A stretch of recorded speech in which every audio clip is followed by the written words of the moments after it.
오늘 요한복음 강의 21번째고요. 제목은 38년 된 병자라는 제목입니다. 요한복음 5장 1절에서 9절 말씀까지 보도록 하겠습니다. 다 같이 볼게요. 이후에 유대인의 명절이 되어 예수께서 예루살렘에 올라가시니라. 예루살렘에 있는 양문 곁에 히브리 말로 베데스다라는 못이 있는데 거기 행각 5이 있고 그 안에 많은 병자, 맹인, 다리 저는 사람, 혈기 마른 사람들이 누워 물이 움직임을 기다리니 이는 천사가 가끔 못에 내려와 물을 움직이게 하는데 움직인 후에 먼저 들어가는 자는 어떤 병에 걸렸든지 낫게 되미로라. 거기 38에 된 병자가 있더라. 예수께서 그 누운 것을 보시고 병이 벌써 오래된 줄 아시고 이르시되 내가 낫고자 하느냐? 병자가 대답하되 주여 물이 움직일 때에 나를 못에 넣어주는 사람이 없어 내가 가는 동안에 다른 사람이 먼저 내려가니라. 예수께서 이르시되 일어나 내 자리를 들고 걸어가라 하시니 그 사람이 곧 나아서 자리를 들고 걸어가니라. 이날은 안식일이니. 아멘. 네, 제가 어린 시절에 어르신들 그 효도관광 하면 1순위가 어디였는지 아세요? 네, 1등. 그러니까 제가 초등학교도 들어가기 전에 효도관광 하면 1순위가 온양온천이었어요. 기억 안 나세요? 저하고 비슷한 연배 분들은 기억나실 텐데 온양온천을 그렇게 동네 어르신들이 가려고 길을 썼던 적이 있어요. 그래서 저는 온양온천은 비행기 타고 굉장히 멀리 막 해외까지 가야 되는 아주 그런 곳인가 보다라고 생각했는데 그런 곳은 아니더라고요. 충남 아산에 있는 그 온양이 그 온양온천이더라고요.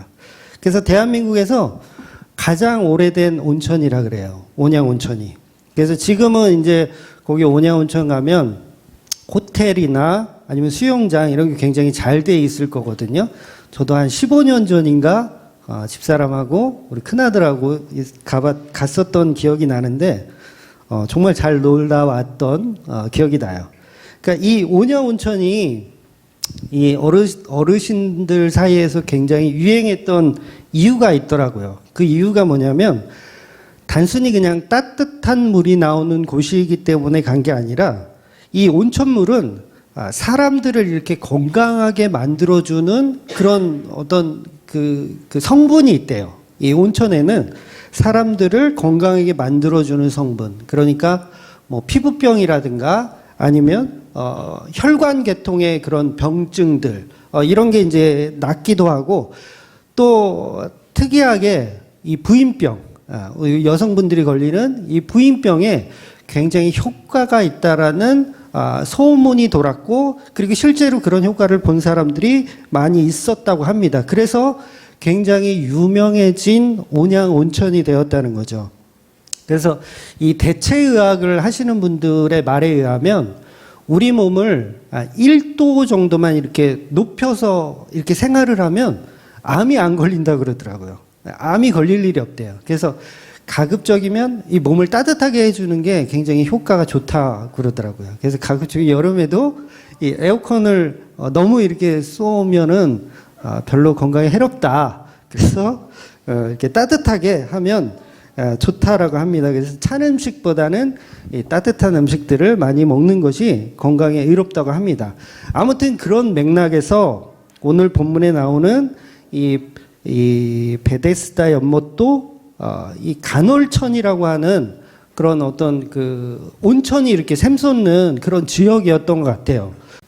그래서 땅속에서 온천물이 이렇게 올라올 때는 이제 물이 부글부글 끓겠죠. 부글부글 막 끄는 이 모습이 아마 보였던 것 같습니다. 그래서 신기하게 여긴 사람들이 이 물이 움직이는 모습을 보았을 때 이제 먼저 들어가면 이제 피부병이나 어떤 그런 부인병 같은 게 나으니까 이걸 어떤 천사의 힘이다라고 어떤 영적인 힘을 부여해서 이 연못이 마치 하나님께서 천사를 보내주셔서 거기서 치유의 은사가 일어나는 걸로 오해를 하고 있었던 거죠. 그래서 이 온천수가 매일같이 나오는 게 아니라 가끔씩 나왔나 봐요. 가끔 나올 때 그곳에 먼저 들어간 사람은 실제적으로 피부병에 효과가 있었고요. 그리고 그런 어떤 증상들이 호전되는 그런 효과가 있기 때문에 이 연못이 인기를 끌었던 거예요. 그러니까 즉 온양 온천과 같은 그런 물의 효과로 가벼운 증상들이 치료되는 효과를 보았던 곳이죠. 이것을 인간들이 가지고 있는 지난주에도 말씀드린 애니미즘적인 어떤 신앙이 발동되어서 이것을 마치 천사가 진짜 어떤 치료의 강선으로 병을 낫게 해주는 힘을 가진 은혜의 장소로 사람들이 만들어 놓은 거예요. 그러니까 일종의 미신 같은 거죠. 그러니까 온양 온천을 우리가 봤을 때 거기 가면 피부병도 낫고 뭐 이게 혈관 질환에 어떤 효과가 있대라고 하는 것과 거기 가면 천사가 막 물을 동하게 해가지고 우리를 막 병을 다 고쳐준대 하고는 맥락이 전혀 다른 개념이라는 거죠. 그래서 4절에 보면 이는 천사가 가끔 못에 내려와 물을 움직이게 하는데 움직인 후에 먼저 들어간 자는 어떤 병에 걸리든지 낫게 됨이라. 이렇게 마치 진짜인 것처럼 이렇게 표시하고 있어요, 성경이. 근데 이 말씀은 천사가 정말 내려와 가지고 그 당시에 이렇게 물을 끓게 해 가지고 사람들을 낫게 해주는 것으로 믿으시면 안 돼요. 이 성경에 이렇게 있다 그래서 그냥 믿으시면 안 되고 3절 중간부터 4절에 보면 여러분이 가진 성경에도 보면 분명히 거기 가로가 되어 있어요. 지금 PPT에도 나와 있죠? 가로가 되어 있어요. 그러니까 가로가 왜 있는지 여러분 아세요? 그러니까 예전에도 제가 한번 말씀드렸는데 성경에 가로 부분이 있는 건 아닐 수도 있으니 참고하세요 그런 뜻이에요. 아닐 수도 있으니 참고하세요. 이게 무슨 얘기냐면 모든 성경은 원본이 없어요. 그러니까 모든 성경 66권은 신약이든 구약이든 원본 자체가 남아있지가 않습니다. 그러니까 이유는 다 아시죠? 원본이 만약에 남아있으면 그거는 그야말로 중매자 역할을 하거든요. 그게 우상이 돼버려요. 그래서 원본 자체는 없어요. 그래서 모든 거는 다 이 사본입니다. 사본을 복사한 거예요. 그러니까 요한이 지금 기록한 진짜 원본은 우리 곁에 남아있는 게 이제 한 장도 없는 거예요. 그래서 사본만 남아있는데 사본이 이제 하나만 있는 게 아니라 여러 개가 있잖아요. 여러 사람이 복사한 게. 그래서 그 사본을 보니까 어떤 사본에는 저 4장이 없고 어떤 사본에는 또 4장이 있고 막 그러는 거예요. 헷갈리는 거예요. 그러면 우리가 어떻게 봐야 돼요? 사본 중에서 가장 오래된 사본이 더 권위가 있는 거죠. 그러니까 나중 나온 사본은 좀 일부러 추가해서 집어넣구나 이해를 돕기 위해서 왜 그걸 각주라고 하잖아요. 우리 글 쓸 때도 요 부분을 조금 이해를 돕기 위해서 뭔가를 후대에 누군가가 이렇게 집어넣은 개념이라는 거예요. 그래서 요건 정확하게 모르겠으니까 각자 알아서 해석하세요라는 의미로 가로를 쳐줘서 우리에게 보여주고 있는 거예요. 그러니까 이 말의 이 본질을 보면 왜 느낌이 그렇잖아요. 정말 천사가 와서 병을 낫게 해준 것으로 오해를 하시면 안 된다는 거예요. 이거는 그냥 참고하라는 의미로 가로를 집어넣은 거예요. 그래서 문자적으로 그냥 정말 이것은 하나님의 은혜가 있고 천사가 와서 정말 치료를 해주는 곳이라고 믿어버리시면 안 된다는 거죠. 그래서 이거는 사람들이 만들어 놓은 어떤 그냥 미신적인 그런 장소였다라는 것을 우리가 기억하셔야 됩니다. 그래서 실제로 호전되는 효과가 보는 거죠. 온양 온천도 그럴 만한 능력이 있는데 이 베데스다 연못이 그럴 능력이 없겠습니까? 충분히 그런 일들이 일어난 거예요. 그러니까 가벼운 병들이 고침받는 일이 있었고 그것이 입소문이 나서 전설이 되어버린 거죠. 그래서 사람들은 이 연못을 자비의 집이라고 불렀던 거예요. 그러니까 베데스다라는 이 단어는 두 가지 합성어거든요. 그러니까 자비가 있는 어떤 집이다라는 말로 사람들이 이름을 붙여놓고 그걸 마치 하나님의 은혜가 있는 곳으로 이야기하고 있는 거예요. 그래서 거기에 보면 행각을 5개를 만들어 놓고 많은 병자들이 찾아와서 물이 동할 때, 물이 움직일 때를 기다리고 있는 거예요. 그러니까 행각을 만들었다는 건 뭐죠? 일종의 쉼터 같은 거예요. 그러니까 물이 동할 때 대기하는 데죠. 대기하는 장소. 대기하는 장소. 우리가 예배 드릴 때 여기 교육관에서 대기하잖아요. 그런 것처럼 대기하는 장소예요. 그러니까 무언가를 하기 위해서, 행동하기 위해서 약간 대기하는 장소를 누가 만들어 놨다고요? 사람들이 만들어 놓은 거예요. 그러니 사람들은 이 미신적인 종교적 열심을 가지고 자비의 집이라고 스스로 만들어 놓고 이곳을 은혜 받는 장소로 만들어 놓았다라는 거죠. 그러니까 이건 종교적인 인간의 열심을 표현하고 있는 거예요. 종교적인 인간의 힘. 그런 걸 표현하고 있는 본문이죠. 그래서 오늘날 이 교회에서도 이런 종교적인 미신과 열심을 가진 사람들이 차고 넘쳐나요. 그러니까 너도 나도 뭔가 은혜가 있다 그러면 행각을 만들어 놓고 거기서 1등 되기를 원하는 게 우리 모습이라는 거죠. 그래서 지난주에 말씀드렸지만 오늘 본문도 똑같은 이야기를 지금 반복적으로 하고 계신 거예요. 그러니까 애니미즘적인 신앙, 토테미즘적인 신앙, 샤머니즘적인 신앙을 고발하고 있는 본문이에요. 그래서 오늘 본문에서 이 행각에 모여 있는 사람들의 증상을 보니까 전부 다 물이 동할 때 들어갈 수 있는 사람이에요? 못 들어가는 사람이에요? 못 들어가는 사람이에요.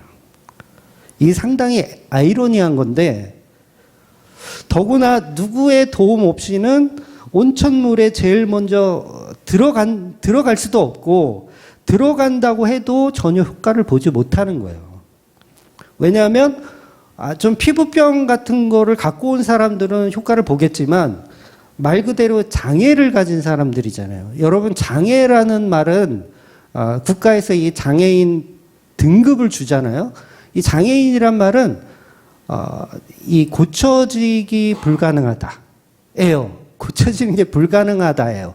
그러니까 고쳐질 가능성이 1%라도 있으면 장애 등급을 주지 않죠. 이거는 못 고친다라는 거예요. 그런데 거기에 모여있는 사람들은 다 장애인이에요. 못 고치는 사람들이고 그 온천에 아무리 들어가도 고쳐질 수 없는 사람들인 거죠. 그러니까 행각을 가득 채운 그 병자들은 다 헛되고 헛된 일에 모여있는 사람들인 거예요. 즉 시각장애인, 다리 저는 사람, 그 다음에 혈기 마른 사람. 요거는 뭐 혈관계통의 어떤 그런 병자들이죠. 전혀 움직일 수 없는 분들을 얘기하는 거예요. 자기 스스로 들어갈 수 없고 들어간다 해도 온천물이 이들의 병을 고쳐주는 것은 불가능한 상태. 즉 성경이 지금 우리에게 하고 싶은 말은 엉뚱한 종교에 빠져서 그것을 진리라고 믿고 있는 저와 여러분에게 정신 차리라는 메시지를 주고 있는 거예요. 이 메시지와 동시에 그런 어리석은 자와 이 어리석은 자가 한 명 등장을 해서 38년 된 병자죠. 이 어리석은 자가 등장해서 이 사람에게 어떻게 구원을 선물하는지를 표현하고 있는 본문이라는 거죠. 그래서 정말 많은 사람들이 이 어리석은 이 38년 된 병자의 모습으로 신앙생활을 하고 있어요. 그러니까 보통 보면 베데스다 연못 그러면 굉장히 좋은 의미로 교회에서는 사용하고 있어요. 심지어는 교회 이름도 베데스다 교회라고 짓더라고요. 그런데 이게 굉장히 잘못된 거예요. 이거는 지금 이 성경이 우리한테 이야기하고 싶은 것은 그곳은 인간이 만들어낸 헛되고 헛된 장소임을 얘기하는 거거든요. 특히나 이 교회라는 종교에서는 베데스다 연못과 같은 곳을 계속 만들어요. 그리고 거기를 좋아합니다, 사람들이. 그러니까 뭐 이단들도 마찬가지죠. 어떤 능력 있는 기도원 같은데 사람들이 많이 몰리고 거기서 막 병 낫기를 기도하고 그런 곳이에요. 그런 장소예요, 한마디로. 그런데 그런 은혜가 사실은 없죠. 하나님이 원하시는 은혜가 그곳에는 없다라는 거예요. 교회들도 은혜를 말하죠. 늘 항상 은혜를 말해요. 우리 주맘교회만 은혜를 말하는 게 아니라 모든 교회들이 다 은혜를 말합니다. 이단들도 은혜를 말하고 자비를 말하고 병고침을 말해요. 아까도 우리 찬양했잖아요. 예수 나의 좋은 치료자. 그럼 나의 모든 것을 영이든 육이든 다 고쳐주는 하나님을 우리는 그렇게 믿고 싶어 하는 거예요. 그런데 놀랍게도 그런 자체가 애니미즘적인 미신의 죄를 범하고 있다는 걸 오늘 본문이 폭로하고 있다는 거죠. 그러니까 예수님은 병 낫기를 위해서 설명하는 게 아니라 예수님은 죄에 대해서 말씀하시고 있다는 거예요. 죄에 대해서. 그러니까 대부분의 교회들이 그곳에 가면 병이 낫는 은혜가 있다고 가르치고 있지만 그리고 그 속에서 끊임없는 경쟁을 유도해요. 교회들은 다 그렇습니다. 주만교회도 마찬가지예요. 끊임없는 경쟁을 유도합니다. 지금 교회들은 이 베데스다하고 똑같다고 보시면 돼요. 인간이 만들어 놓은 교회는 다 똑같아요. 너 1등을 해야 돼. 이렇게 가르쳐요. 은혜 받으려면 1등을 해야 돼. 예배 1등, 찬양 1등, 전도 1등, 헌금 1등. 다 좋다. 우리 전도사님 오늘 찬양팀 연습에 조금 늦으셨어요. 한 5분인가? 5분 늦으셨죠? 그러면 뭐예요? 왠지 손가락질 받아야 될 것 같고. 그렇지 않아요? 아니 1등을 해야지. 이렇게 늦게 오면 어떡해? 이런 게 교회에서는 만연해 있다라는 거죠. 그런데 그 자체가 엉터리 미신이라는 거예요. 엉터리 미신. 행각을 만들어 놓고 열심을 부리고 싶은 인간의 욕심이라는 거죠. 그래서 교회는 수많은 행각들을 만듭니다. 네, 오늘 본문에도 5개를 만드는데 우리 안에는 계속 행각을 만들어서 1등이 되고자 노력해요. 그래야 은혜 받는 줄 압니다. 1등이 돼야 은혜 받지. 여러분 교회만큼 이 경쟁을 유발하는 곳이 없는 거 아세요? 네. 혹시 보험회사 집사님 안 나오셨네? 보험회사 혹시 다니시는 분 계시는 분 알겠지만 방문 판매나 뭐 영업 관련된 일 쪽은 다 그럴 거예요. 경쟁이 굉장히 치열합니다. 뭐 지금은 어떤지 모르겠는데 큰 거래라도 하나 이렇게 따잖아요. 그럼 예를 들어 설계사가 어떤 단체를 뭐 가가지고 거기 회사 사람들 다 이렇게 영업을 했다. 그럼 뭐 회사에서 축하해주고 막 난리가 나죠. 막 꽃다발도 걸어주고 막 보험 왕 해가지고 막 상을 줘요. 그리고 막 두꺼비 금두꺼비 막 연말 되면 시상도 해주시고. 그런데 교회가 마치 이런 보험회사처럼 영업하고 관리를 하더라는 거예요. 그러니까 보험회사 가면 이렇게 설계사들의 실적을 그래프로 이렇게 만들어가지고 차트를 벽에다 막 걸어놓거든요. 물론 지금은 어떤지 모르겠어요. 제가 옛날에 국제화재 설계사였거든요. 네, 잘 모르시죠? 한번 말한 적 있나? 네, 국제화재 설계사였어요. 시험도 봐가지고 그 설계사 되려면 시험 봐야 되거든요. 네, 시험도 봐가지고 네, 국제화재 지금은 없어졌죠. 바뀌었는데 이름이 바뀌었는데 아무튼 요즘도 그런지는 모르겠지만 설계사 사무실에 가면 거기 표가 다 있어요. 설계사들의 실적을 그래프로 만들어서 경쟁하게 만들어 놓는 거예요. 그러니까 실적이 좋은 사람은 포상을 해주고 그러니까 실적이 나쁜 사람은 뭐예요? 창피를 주기 위해서 좀 열심히 좀 하지 이게 뭐냐라는 걸 공개적으로 하는 거예요. 그런데 놀랍게도 교회가 비슷하다는 거예요. 그러니까 제가 옛날에 다녔던 교회 비슷했는데 누가 예배에 참석했는지 누가 예배에 참석하지 않았는지 또 새벽기도는 누가 나왔는지 금요철에는 누가 나왔는지 본당 뒤에 보면 그래프를 다 만들어놔요. 그래서 뭐 각 예배마다 스티커를 붙이게 돼 있어요. 그래서 참석한 사람은 스티커를 붙여서 서로의 열심을 이렇게 자랑하는 거죠. 그래서 거기서 좋은 점수를 얻은 사람은 연말의 시상식에 금 열쇠, 10돈짜리 금 열쇠를 선물하기도 하고. 그러니까 이런 식의 어떤 행각을 만드는 걸 사람들은 좋아하더라는 겁니다. 그래서 칭찬해 줄 사람은 칭찬해 주고 또 잘 못한 사람은 더 분발하라는 의도가 숨어져 있는 거죠. 그러면 일반 뭐 평신도들은 뭐 그런가 보다 하는데 문제는 이 안수 집사님들이나 장로님들은 이제 미치는 거예요. 예, 빠질 수가 없거든. 그러니까 새벽 기도 때 장로가 한 번도 안 나와. 그러면 이게 공개적으로 망신을 당하는 거잖아요. 그러니까 길을 쓰고 나갈 수밖에 없죠. 교육 전도사가 새벽 예배를 안 나온다고 생각해 보세요. 그럼 잘릴 수가 있어요. 왜냐하면 성도들이 아니 무슨 전도사가 새벽 예배도 안 나오냐고 막 이런 식으로 해가지고 공개적으로 사람들의 열심을 끌어내기 위해서 어쩔 수 없이 싫어도 나가야 돼. 장로니까 권사니까 싫어도 나가야 돼. 그러니까 마치 보험회사를 운영하듯이 교회가 사람들의 열심으로 운영하더라는 거죠. 물론 다 그런 것은 아닙니다. 과거에 제가 다녔던 교회가 그랬었다라는 거예요. 그러니까 이런 행위적인 어떤 점수를 매기는 교회가 있더라는 거죠. 아마 지금도 있을지 모르겠어요. 결국 이런 모습이 온천물로는 전혀 효과를 보지 못하는 사람들이 잔뜩 모여서 경쟁을 시키고 있는 모습과 같다라는 거죠. 오늘 본문에 이 베데스다 연못의 행각 사람들과 동일하다는 거예요. 그러니까 항령산에 보면 항령산이 여기 금촌에 있는 산이거든요. 그러니까 항령산에는 산삼이 한 뿌리도 없어요. 그런데 광고를 내가지고 전국의 10만이들 다 모여라. 우리 산삼 캐기 대회하자.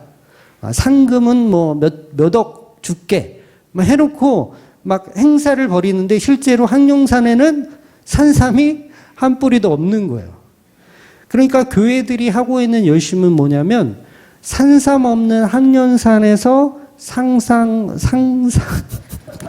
산삼 캐기 대회를 하는 것과 같더라는 거죠. 아무리 열심히 10만이가 그 산을 활보해 다녀도 결국 얻을 수 있는 건 아무것도 없다. 다시 말해서 그렇게 아무리 열심과 행위로 교회를 성장시켜도 거기에는 예수 그리스도가 없으면 말짱 꽝이라는 거죠. 그러니까 많은 사람들은 교회라는 이름으로 은혜의 집이라는 이름으로 베데스다 연못에서 엉터리 은혜를 구하고 있는 모습과 같더라는 거죠. 그런데 교회가 교회인 이유는 그 속에 예수님이 그야말로 계셔야 된다는 거죠. 예수님이라는 본질이 없는 곳에 행각을 만들어 놓고 그곳에서 은혜를 구하는 모습이 바로 산삼 없는 곳에서 산삼 캐기 대회를 하는 것과 같은 모습입니다. 한마디로 헛되고 헛되니 헛되도다. 이 모습이 지금 본문의 사람들이 신앙이라고 이름 붙여서 믿고 있는 하나님의 자비라고 서로 약속해 놓고 하나님과는 상관없이 서로 약속해 놓고 행각을 만들어서 물이 동하기를 기다렸다가 내가 1등이 돼야지라고 노려보는 이런 야무진 꿈을 가진 저와 여러분이라는 거예요. 행각이라는 이 단어의 뜻이 뭐예요? 행각? 무엇을 행하기 위해서 만들어 놓은 장소를 이야기하는 거예요.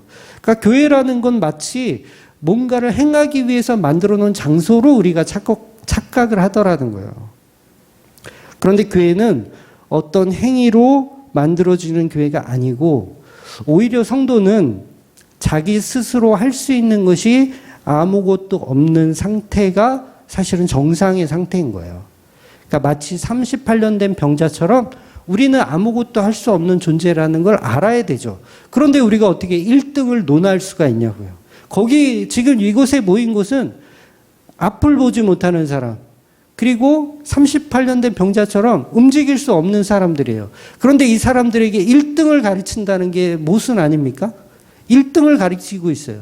교회가 이 교인들에게 1등이 되라고 가르친다는 이 자체가 모순이라는 거죠. 왜? 우리는 우리 힘으로 할 수 있는 게 아무것도 없음을 모르는 상태인 거예요. 그러니까 1등을 되라고 엉터리 가르침을 가르칠 수밖에 없다라는 거죠. 당연히 지금 행각에 모인 사람들은 들어갈 수가 없는 사람들. 첫 번째로 당연히 못 들어가는 사람들입니다. 38년 된 병자는 거의 전신마비 수준의 환자일 거예요. 이 병자는 무슨 수를 쓰더라도 자기 힘으론 못 들어가는 사람입니다. 그러니까 행위를 하고 싶어도 할 수 없는 게 사실은 성도들이에요. 성도들은 행위를 하고 싶어도 할 수 없는 게 성도예요. 그러니까 굉장히 이거는 좀 어려운 말이기는 한데, 저와 여러분이 하는 어떤 행위 전부 여러분이 한 게 아니기 때문에 그래요. 우리는 할 수 있는 게 아무것도 없어요. 그러니까 우리를 자랑할 수 없는 게 내 자신이 38년 된 병자이기 때문에 나의 행위를 자랑할 수가 없는 거예요. 그런데 뭔가를 자랑하고 있다라면 나의 가능성을 또 이야기하고 있는 거잖아요. 그러니까 바로 이 38년 된 병자의 모습이 저와 여러분의 모습이라는 걸 기억하셔야 됩니다. 우리는 우리 행위를 자랑 삼을 수 있는 신앙이 없다는 걸 먼저 아셔야 돼요. 그래서 이 38년 된 병자는 아무것도 한 것이 없어야지 그게 맞습니다. 모든 것이 은혜이고 저는 그저 주님의 도구일 뿐입니다 라고 고백할 수밖에 없는 거죠. 이건 겸손이 아니고요. 성도에겐 겸손이란 단어도 사치예요. 예, 겸손이 어디 있어요, 우리가? 무슨 겸손이 있어? 그러니까 겸손이 아니고 사실이에요, 사실. 우리는 한 것이 아무것도 없다. 이게 사실이에요. 어디서 겸손을 위장한 교만을 그렇게 하시려고 그러세요. 우리는 그냥 아무것도 없다. 그래서 사람들은 자기 열심으로 구원이 불가능한데도 불구하고 교회에서는 세상의 지식과 종교에서 말하는 방식으로 계속해서 1등이 되라고 가르칩니다. 1등이 되면 병이 나을 수 있다. 요건 거짓말이에요. 네. 그러니까 교회마다 하는 1등 되기 경쟁, 이거 다 거짓말입니다. 또한 1등이 되어서 하나님께 영광을 돌려야 한다는 것도 거짓말이에요. 내가 세상에서 성공을 해야 하나님께 영광을 돌릴 수 있다. 많이 들어보셨잖아요. 그것도 거짓말이에요. 내가 벤트리를 타야 사람들이 나의 성공을 보고 나도 예수 믿어야겠다 라고 하는 거, 요게 거짓말이라는 거예요. 내가 티코를 타봐 그러면 저 인간 티코나 타네. 예수 믿으면 저렇게 되나 보다. 요것도 거짓말인 거예요. 그러니까 우리 인간의 어떤 환경을 통해서 일하시는 하나님은 아니라는 거죠. 그런데 교회에서는 계속 실패를 말하지 않고 성공을 가리킵니다. 1등이 되어야 한다. 1등으로 연못이 동할 때 들어가야 된다라고 거짓 가르침을 가르치더라는 거죠. 계속해서 전도왕이 되라고 가르치고요. 찬양왕이 되라고 가르치고요. 설교왕이 되라고 가르쳐요. 기도대장이 되라고 가르쳐요. 말씀대장이 되라고 가르쳐요. 누가 성경 많이 읽나? 경쟁하고. 누가 기도 많이 하나? 경쟁하고. 우리도 좀 해볼까? 응? 주일날, 그러니까 제가 옛날에 다니던 교회는 수요 예배가 끝나면 기도를 하거든요. 통성 기도를 다 하는데 끝나는 시간을 안 정해줘. 그러면 이게 교인들끼리 다 눈치 봐. 언제 끝나야 되는지 몰라. 그러면 경쟁하는 거야. 1등까지 끝까지 남아있으면 뭔가 내가 해낸 것 같고 1등 한 것 같고, 그러니까 서로 길을 쓰고 안 나가려고 그래요. 그러니까 이런 거에 뭐예요? 다 경쟁하는 거예요. 경쟁하는 거. 1등이 되어라. 근데 교회는 그런 걸 가리키는 곳이 아니라는 거죠. 그래서 오늘 38년 된 병자가 등장해서 그 이야기를 하고 있는 거예요. 그래서 저와 여러분은 교인이기 때문에 교회에서 1등이 되어라가 아니라 사실은 1등은 세상에서 하세요. 이게 무슨 말인지 이해되세요? 1등 하려면 세상에서 하세요. 회사 다닐 때 1등으로 출근하세요. 1등으로 퇴근하시고. 그런데 교회에서까지 그거를 갖고 들어오면 안 된다는 거죠. 내가 보험 설계사야. 그러면 우리 회사에는 그래프가 막 있어. 그럼 거기에서 치열하게 경쟁하세요. 그거 문제가 되는 게 아니에요. 그런데 교회까지 그걸 갖고 들어오면 안 된다는 이야기를 하는 거예요. 왜냐하면 이곳은 말 그대로 은혜의 장소이기 때문에 그래요. 은혜의 장소. 1등 한 자나 꼴등 한 자나 동일하게 은혜를 받는 곳이에요. 아침 9시에 출근했든 낮 12시에 출근했든 오후 5시에 출근했든 동일한 은혜가 쏟아지는 곳이 바로 교회가 되어야 한다는 거죠. 그런데 우리는 계속 교회에서 경쟁을 부추기더라는 거예요. 1등이 되어야지 한다. 그리고 1등이 되려고 하죠. 저와 여러분도. 그러니 은혜라고 하는 존재의 방향성도 모르고 있는 상태인 거예요. 내가 낫기를 원하느냐 했을 때 수가성 여자라면 낫기를 원한다고 말했을 겁니다. 그런데 독특하게도 이 38년 된 병자는 또다시 행위를 요구해요. 행위를. 나 좀 넣어주세요. 이게 뭐예요? 행위잖아요. 내가 들어가야, 내가 뭔가 행위를 해야 병을 고쳐진다라는 것을 끝까지 내 행위를 주장하고 있는 거예요. 여전히 뭐예요? 예수님을 만났는데도 내가 1등 해야죠. 내가 1등 해야 구원받죠. 이렇게 생각하고 있는 거예요. 나를 연못에 1등으로 넣어줄 사람이 없다. 그러니 여전히 은혜가 뭔지 모르는 상태에 자기 열심과 자기 방법으로 자기 행위를 가지고 1등해서 구원을 이루려고 하는 그런 불신앙의 모습을 하고 있다는 거예요. 그래서 사실 지금 이 38년 된 병자가 고쳐야 하는 것은 결코 몸뚱아리가 아니에요. 몸뚱아리가 중요한 게 아니고 저와 여러분이 고침받아야 하는 것은 결코 몸뚱아리가 아닙니다. 속으로는 그래도 몸뚱아리가 성해야지 하는데 예수님이 고쳐주시고자 하는 것은 이 사람의 불신앙의 죄예요. 불신앙의 죄. 여전히 행위로 뭔가를 할 수 있다라고 생각하는 그 불신앙, 그 불신앙의 죄사함을 예수님은 주고 싶은 거죠. 그래서 예수님이 가진 은혜는 죄사함인데 우리가 원하는 은혜는 건강한 몸뚱아리예요. 그러니까 이것 때문에 우리는 교회를 다니면서도 계속 못 알아듣는 거예요. 계속 못 알아들어요. 교회에서 장로가 되고 권사가 되고 심지어는 신학을 해서 목사가 되어도 예수님이 말씀하시는 은혜와 우리가 추구하는 은혜가 다르기 때문에 우리는 못 알아듣는 거예요. 우리는 계속 우리의 몸뚱아리가 낫기를 원하는 거고 예수님은 그런 병고침을 주시고자 하는 것이 아니라 구원을 선물로 주시고 싶은 거예요. 믿음을 선물로 주시고 싶은 거예요. 그러니까 예수님의 병고침을 교회들은 신유 은사라고 생각해요. 신유 은사. 우리도 예수님께 병고침을 받자. 그래서 철야 예배도 하고 기도원에도 가고 아픈 곳에 손을 얹고 기도하기도 하고 헌금 봉투에 나의 아픈 기도 제목을 적어서 뭐 다리가 아파요 하나님 고쳐주세요라고 헌금 봉투에 써서 내는 거예요. 그런데 예수님이 원하시는 치유는 그런 몸뚱아리 치유가 아니라는 거예요. 죄사함을 주고 싶은 게 예수님의 본질이라는 거죠. 그래서 지난주에도 말씀드렸지만 야고보서 5장 14절 말씀도 전부 우리는 몸뚱아리의 병고침으로만 이해를 하는데 그런데 성경의 가르침은 몸뚱아리 이야기가 본질이 아니고 죄사함이 본질이라는 거예요. 그래서 5장 16절은 바른 답을 설명해 주고 계시는 겁니다. 죄사함이 곧 병을 낫는 것이다 라고 표현하는 거예요. 그런데 우리는 그것도 모르고 용한 목사를 여전히 찾아다닙니다. 용한 장로를 찾아다니고요. 엉뚱한 은혜를 구하고 엉뚱한 미신을 찾아서 베데스다 연못에서 1등이 되고자 신앙생활을 하고 있는 저와 여러분의 모습이라는 거죠.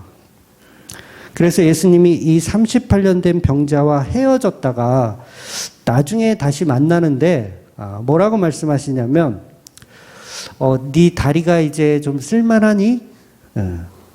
허리는 좀 잘 펴지니?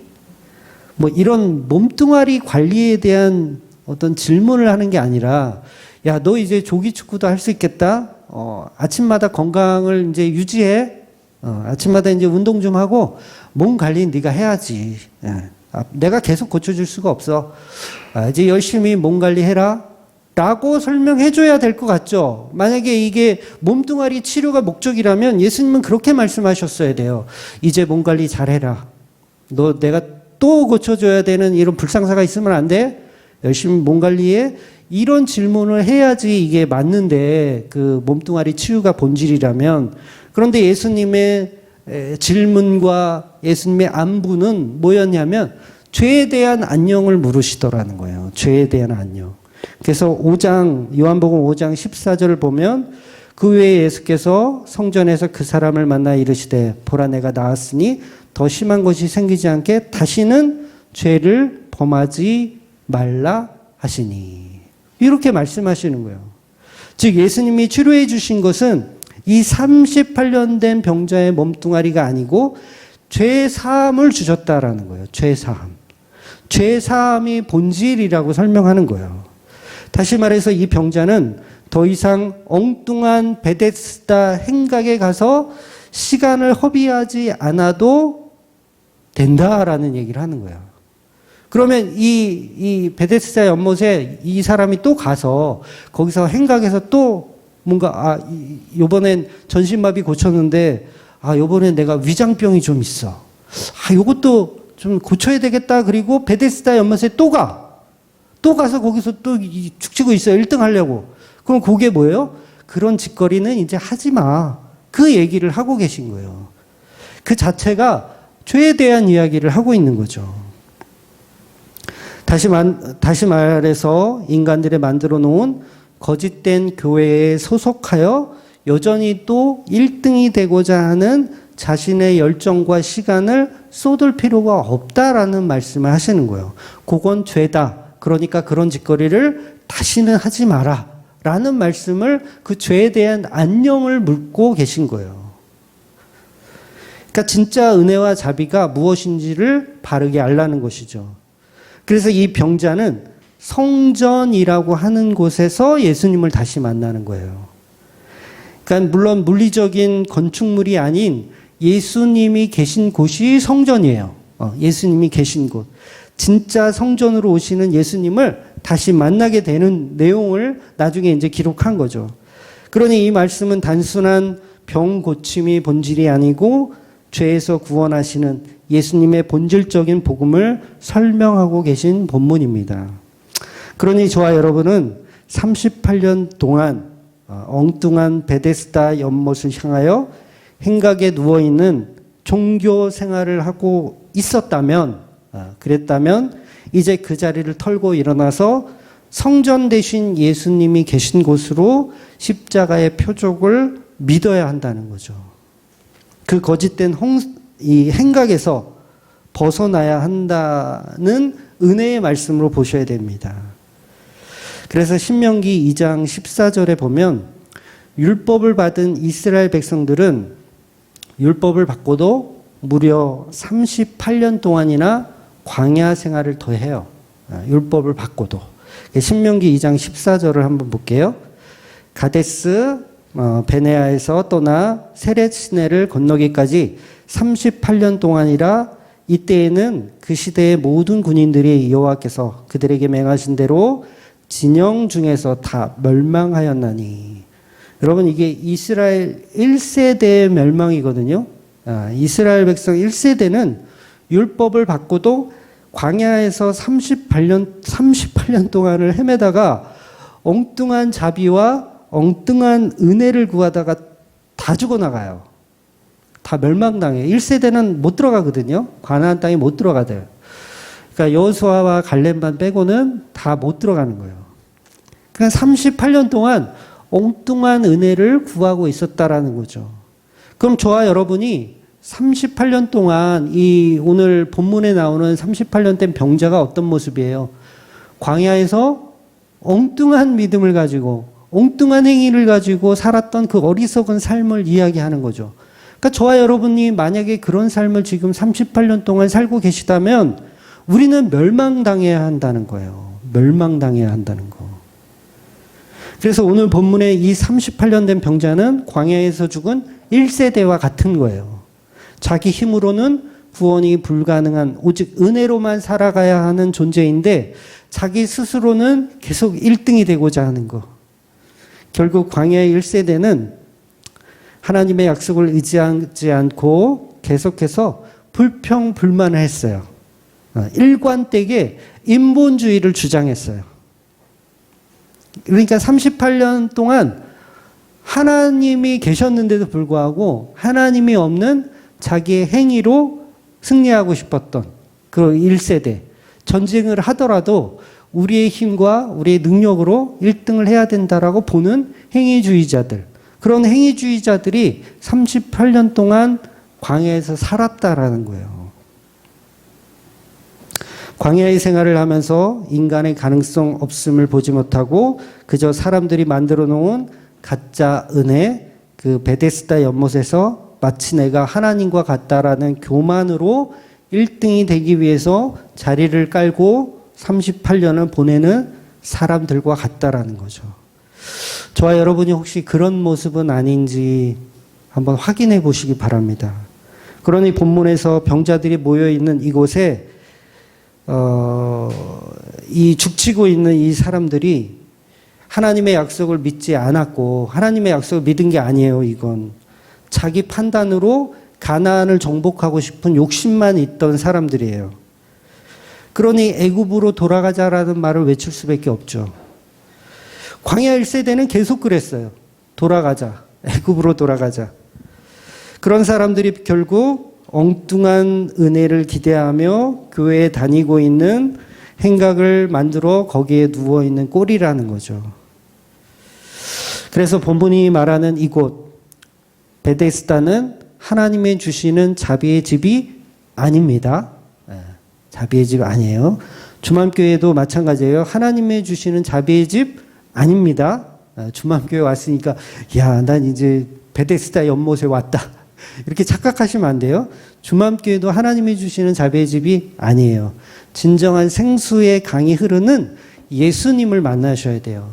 그러니까 주맘교회가 좋은 이유는 이곳에서 예수님의 말씀을 들을 수 있으니까 좋은 거지 다른 이유 때문에 좋아해서는 그건 또 다른 베데스다 연못을 간구하는 것과 같습니다. 우리가 원하는 자비의 집, 항상 애니미즘적인 거를 기억하셔야 돼요. 우리가 구하는 건 항상 무속적인 걸 좋아하고 미신적인 걸 좋아한다라는 습성을 늘 항상 알고 계셔야 돼요. 그러니까 그건 피부병에는 효과가 있을지는 모르지만 38년 된 병자에겐 그림의 떡인 거예요. 들어간다 해도 못 고쳐요, 그건. 그래서 오늘 본문의 결론도 지난주의 말씀을 그대로 재현하고 있는 본문이기 때문에 표적에 대한 결론으로 또 이해하셔야 돼요. 그러니까 오늘 본문이 다시 한번 진정한 표적이 무엇인지를 계속해서 보여주는 거예요. 그러니까 지난주는 두 번째 표적, 오늘은 세 번째 표적이에요. 본질이 동일합니다. 그러니까 표적이란 무엇이라고 말씀드렸습니까? 우리 인간은 애니미즘적인 신앙에서 벗어나지 못하고 계속해서 왕의 신하처럼 악이 낫기를 원하는 마음을 버리지 못하는 존재인데 이 38년 된 병자도 자기 낫기만을 원하고 있는 존재인데 그럼에도 불구하고 강제로 은혜를 주시는 것, 이게 표적이라는 거예요. 이게 표적입니다. 그래서 오늘 본문이 세 번째 표적이라고 얘기하는 거예요. 알아듣지 못하고 동문서답하는 자에게 은혜를 주시는 거예요. 동문서답하는 저와 여러분에게 구원을 주신다고요. 베드로가 예수님을 배신했을 때 다시 회복될 수 있었던 것은 바로 이 표적의 은혜 때문이에요. 표적이에요. 그냥 은혜가 아니라 표적의 은혜. 표적. 다시 말해서 강제적 구원이에요. 표적의 의미는 내가 택시 탔는데 택시기사가 마음대로 가는 거예요. 내 의도에 상관없이. 이게 표적이에요. 버튼 누르면 14층 누르면 무조건 14층 가야 돼. 엘리베이터는 취소가 안 돼. 반면 가룟 유다는 부활한 예수님을 만나지 못하고 그냥 죽었죠. 그게 뭐예요? 표적이 없었어요. 가룟 유다는 표적의 은혜가 없었던 거예요. 사람이 왜 자살을 할 수 있냐면 내 생명은 내가 마음대로 할 수 있다라는 그런 교만이 있기 때문이거든요. 내 생명을 내가 마음대로 할 수 있다. 그런데 스스로 목숨을 끊을 수 있는 존재는 사실 예수님밖에는 없어요. 우리 인간은 그렇게 할 수가 없어요. 그러니까 저와 여러분이 혹시라도 자살하고 싶은 어떤 충동이 든다면 내가 이렇게 교만하구나라고 생각하셔야 돼요. 내가 이렇게 교만하구나. 그러니까 죄인된 내가 감히 예수님을 코스프레하고 있구나라고 생각하셔야 돼요. 그래서 죄인임을 알고 더 이상 죄를 짓지 않도록 회개하는 삶을 살아야 된다는 거죠. 그래서 이 은혜의 표적을 이해한다는 것은 그만큼 중요한 것입니다. 이 표적을 이해한다는 것은 복음을 이제 이해했다고 볼 수 있는데 예수님은 제자들을 그 자리까지 끌고 가시는 거예요. 표적을 이해하는 자리까지. 그러니까 저와 여러분이 그 표적으로 끌려가셔야 돼요. 성령께서 그 일을 하고 계세요. 그 일을. 표적, 십자가 표적. 그곳에서 그곳까지 저와 여러분을 밀어 넣으시는 거예요. 우리는 계속 동문서답하죠. 베데스다 연못 들어가야 되는데 왜 자리를 들고 딴 데로 걸어가라 그러지? 그래서 그 표적을 배운 사람들이 성령의 힘으로 사도행전을 이끌어가는 거예요. 그러니까 사도행전은 표적의 은혜를 받은 사람들이 이끌어가는 거예요. 그러니까 예수님을 3년 반을 따라다녀도 못 알아들어요. 왜? 표적의 은혜를 모르는 거예요. 그러니까 가룟 유다 같은 상황이 벌어지기도 하고 제자들도 여전히 3년 반을 따라다녀도 표적의 은혜가 뭔지 몰라요. 여전히 우상을 숭배하고요. 여전히 가룟 유다가 되고 싶은 거예요. 계속해서 행각을 만들고 베데스다 연못의 자비를 구하는 모습과 같아요.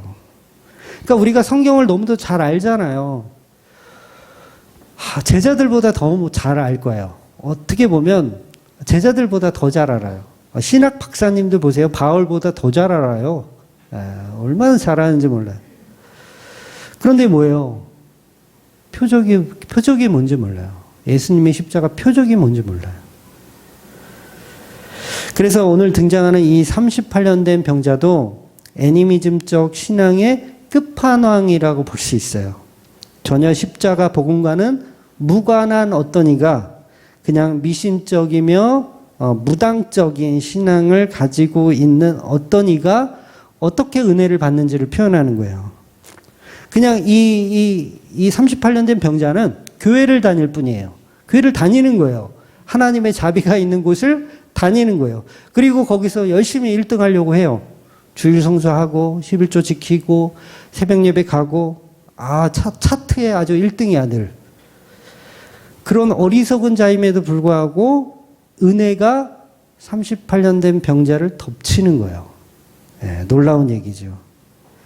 즉 표적의 믿음이란 우리의 믿음의 상태와는 상관없는 거예요. 내가 교회에서 1등이든 꼴등이든 전혀 상관없이 은혜가 덮쳐오는 거죠. 이걸 십자가 표적이라고 하는 거예요. 즉 우리가 바른 복음을 잘 믿어줘서 여러분 잘 믿어주시죠? 네. 바른 복음을 잘 믿어줘서 구원이 얻어지는 것이 아니고 그렇게 가르치는 교회는 다니지 마세요. 네. 제가 정확히 얘기해요. 여러분의 행위를 통해서 구원을 얻으셔야 된다라고 가르치는 교회는 다니실 필요가 없어요. 네. 그런 교회는 교회가 아닙니다. 태초부터 결정된 하나님이 신부된 교회를 찾아 나서는 곳, 그 은혜를 가르치는 곳이 진짜 교회인 거죠. 그래서 내가 능력이 있어서 내가 늘 1등을 하기 때문에 구원을 이룬다라는 것이 아니라 나는 아무것도 능력이 없음에도 불구하고 그 은혜가 나를 덮쳐오는 걸 이야기하는 거예요. 오직 은혜로 말씀을 듣고 신앙하는 걸 교회라고 표현하는 겁니다. 그래서 우리는 아무 공로 없는 구원의 은혜에 감사할 수밖에 없는 존재들인 것이죠. 그래서 교회에서는 의도적으로 1등 같은 거 안 하셔도 돼요. 1등 같은 거 안 하셔도 돼요. 1등은 세상에서 하시고 아까도 말씀드렸지만 교회에서는 1등을 목적 삼아 신앙하실 필요가 없습니다. 그러니까 그런 사람이 있죠. 회사는 맨날 지각해. 교회는 1등으로 가. 이거 거꾸로 해야 돼요. 거꾸로. 뭔가 한참 바뀌어 있는 거예요. 다시 말해서 표적이란 우리의 믿음의 방향성을 모르고 엉터리 신앙을 가지고 있는데 엉뚱한 생각을 만들어 살아가면서 계속해서 우리는 인간의 열심을 은혜 받는 그 가치를 구하는, 그럼에도 불구하고 아무런 이유 없이 인간의 어떤 갸륵한 어떤 행동이 없이도 예수님께서 선택해 가시는 것. 본문이 그 얘기를 하는 거예요. 여러분, 이 행각에 사람들이 꽤 많이 모여 있어요. 행각 5개니까 엄청나게 많아요. 그런데 예수님은 왜 그 중에서 한 명만 병을 고쳐주셨을까? 이상하지 않아요? 이왕이면 전부 다 나을지어다. 자리를 털고 너네들 다 나가! 이러면 얼마나 이게 퍼펙트하고, 와, 역시 하나님 짱, 예수님 짱, 이게 될 텐데, 한 명만. 왜 그랬을까? 그럼 다른 사람들은 다 뭐 지옥 가도 되고, 한 명만 구원하시는 의도인가요? 물론 그렇게 해석을 해도 무리한 해석은 아니지만, 이 병자를 통해서 예수님이 하고 싶은 건 표적을 말씀해 주시고 싶은 거예요. 표적. 즉, 이 38년 된 병자를 통해서 교회를 만들어 가고 싶은 거예요. 교회를 만들어 가고 싶은 거. 그러니까 다른 행각에 있었던 사람들, 그리고 그 주위에 있던 사람들도 그 표적을 보고 예수를 믿으라는 거예요. 그 표적을 보고. 그러니까 많은 사람들은 어떻게 생각할까요? 표적을 모르는 상태라면 나도 병 났으면 좋겠다라고 부러워만 하겠죠. 그냥 부러워만 하는 거예요. 그거는 믿음이 아니라는 거예요. 그런데 그 38년 된 병자의 나음을 보고 예수님의 은혜 받는 모습을 보고 나중에 십자가에 그 예수님이 죽는 그 사건을 통하여서 믿음이 생기게 하시는 거예요. 그러니까 예수님은 십자가에 돌아가시 전에는 38년 된 병자 주위에 있었던 모든 사람들이 예수를 안 믿었을 거예요. 실패자구나 생각했을 거예요. 그런데 그 중에서 예수님의 표적을 믿은 어떤 사람들은 38년 된 병자의 치유도 확인했고 예수님의 십자가의 죽음도 확인했을 때, 그리고 성령이 임하신 그 모든 것을 확인했을 때 예수를 믿게 되는 사람들이 생겨나는 거예요. 그걸 표적이라고 하고, 그걸 예수님이 지금 오늘 본문에서 실행하고 계신 거예요. 그러니까 한 사람만 고쳐도 돼요, 안 돼요? 되는 거예요. 구원하고는 전혀 상관이 없기 때문에 그래요. 그러니 오늘 본문은 사실 한 사람만 구원한 것이 아니라 38년 된 병자 주위에 있던 많은 사람들을 교회로 만드신 거예요. 이게 은혜라고 하는 거예요. 이게 은혜라고 하는 거예요. 즉 누구든지 38년 된 병자 주위에 누구든지 구경꾼이 아니고 소식을 듣는 사람들, 복음의 소식을 듣는 사람들은 어떤 행위가 없어도, 오히려 38년 된 병자는 자기가 병을 나은 것 때문에 예수를 믿잖아요. 그런데 그 주위에 나는 병이 안 나았는데도 불구하고 예수를 믿는 사람들이 생기더라는 거예요. 그 사람들을 진짜 믿음이다라고 나중에 예수님께서 또 표현을 하세요. 부활하신 이후에 도마를 통해서 그 말씀을 또 하신다고요. 그러니까 지금 이 행각에 엄청난 복음이 지금 쏟아진 거죠. 근데 우리는 그걸 못 보고 정말 멍청하게도 교회에서 우리도 38년 된 병자처럼 병 낫게 해주세요, 이러고 있으면 그런 표적이 다, 예수님이 하신 말씀이 다 의미가 없어져 버리는 거죠. 왕의 신하 역시 구원은 모르고 아들의 병 낫기를 끝까지 간구하는 어리석은 자인데도 예수님은 그 아들의 병만 고쳐주신 것이 아니라 더 큰 본질, 그 아이도 고쳐주시고 그 부모의 영혼까지 구원해 주시고 그 다음에 가족들까지 전부 다 구원해 주시는 표적을 보여주신 거예요. 그러니까 오늘 본문도 동일합니다. 표적을 보여주시는 거예요. 그 표적을 보고 믿는 자는 다 구원시켜 주시는 거예요. 그러니 여전히 토속적인 토테미즘적인 신앙을 가지고 있는 저와 여러분은 예수님에게 하는 질문이 여전히 병 낫기를 원하는 질문인데, 그걸 여전히 못 알아듣는데 엉뚱한 대답을 하는데 예수님은 그런 자를 은혜를 주셔서 구원으로 이끌어가는 본문을 설명하는 겁니다. 이 병자는요, 자기가 병을 고쳐지는 순간까지 나를 고쳐주시는 이분이 누군지도 몰라요. 그러니까 나중에 이제 물어보잖아요. 누가 고쳐줬어? 모르겠는데? 그러니까 뭐예요? 이게 좀 어렵긴 한데, 38년 된 병자에게도 표적을 주신 거예요.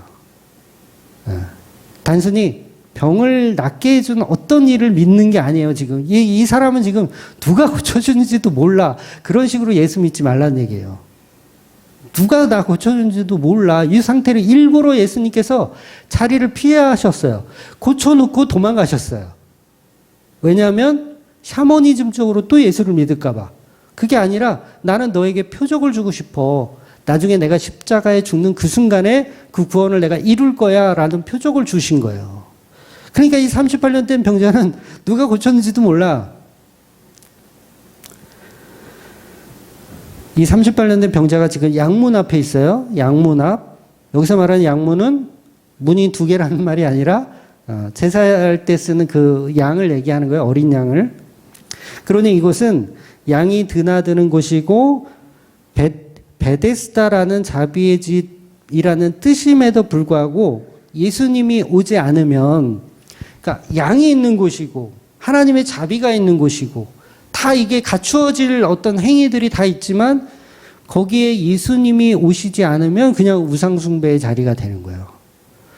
여러분의 가정에서, 여러분의 교회에서 여전히 38년 된 병자의 엉뚱한 모습으로 앉아 있다면 그러면 그곳은 은혜의 자리가 아닌 거죠. 우상숭배의 자리인 거예요.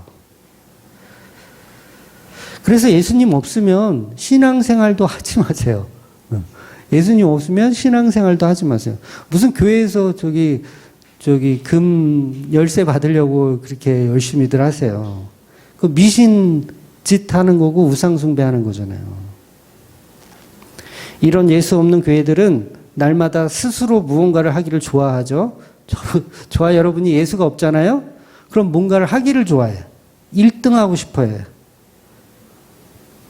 여러분, 이날이 안식일이었다라는 걸 이제 다음 주에 볼 건데, 이날이 안식일이었어요.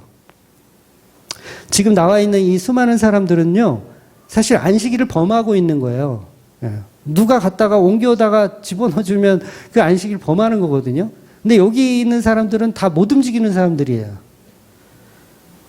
그 자체가 안식일을 범하는 것인데도 불구하고 이들은 스스로 만들어 놓은 가치가 율법보다 더 위대하다고 생각하는 거예요.